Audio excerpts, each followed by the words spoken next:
শুভ সকাল বন্ধুরা, কেমন আছো তোমরা? আশা করি সকালে ভীষণ ভীষণ ভালো আছো আর সুস্থ আছো। আমিও কিন্তু ভালোই আছি।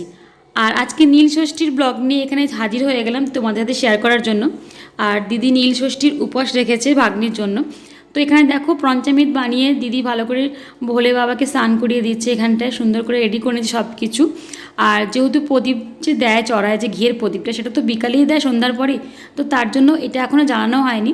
এটা মোটামুটি সব কিছু কমপ্লিট করে সাজিয়ে গুছিয়ে নিয়েছে। আর বিকেলের আগে আগে দিদি না পুজো শুরু করে দিয়েছে, দেখো এখানটায়।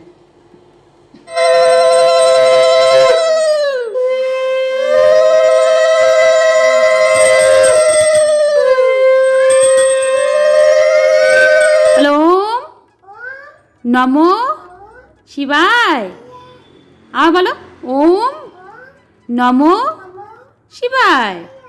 আবার বলো, ওম নমো শিবায়। একটু পরে আমরা এখানে কি করব? ঘিয়ের প্রদীপ জ্বালাবো এখন তোমার নামে। মা কি করবে মোনা? তাকাও তাকাও তাকাও, মা এখন তোমার নামে ঘিয়ের প্রদীপ জ্বালাবে।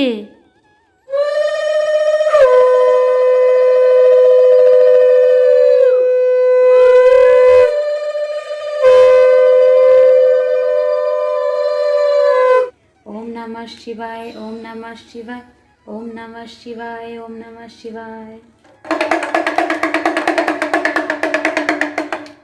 হ্যাঁ, হয়ে গেছে।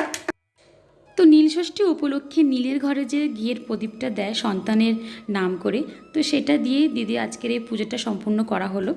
তো দিদি নীলষষ্ঠী পুজোটা কীভাবে করেছে আর দিদি কী খেয়েছে না খেয়ে এলো, মানে উপাস ভেঙে আর কি, সেটাই তোমাদেরকে শেয়ার করলাম।